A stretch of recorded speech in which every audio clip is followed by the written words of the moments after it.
بسم اللہ الرحمن الرحیم۔ السلام علیکم ورحمۃ اللہ وبرکاتہ۔ ایک سجدے پر انعام۔ حضرت معدان بن ابو طلحہ یامری رحمۃ اللہ فرماتے ہیں کہ میں نے رسول اللہ صلی اللہ علیہ وآلہ وسلم کے غلام حضرت ثوبان رضی اللہ تعالیٰ عنہ سے ملاقات کر کے دریافت کیا، مجھے ایسا عمل بتلائیے جس کی وجہ سے اللہ تعالیٰ مجھے جنت میں داخل فرما دیں۔ حضرت ثوبان رضی اللہ تعالیٰ عنہ خاموش رہے۔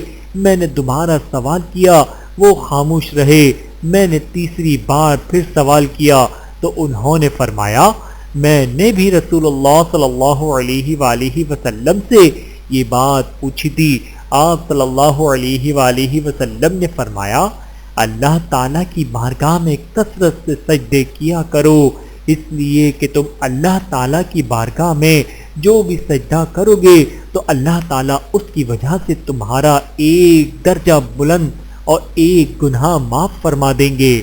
بحوالہ صحیح مسلم حدیث نمبر 1121۔ اللہ تعالیٰ ہم سب کو احادیث مبارکہ پہ عمل کرنے کی توفیق عطا فرمائے۔ آمین ثم آمین۔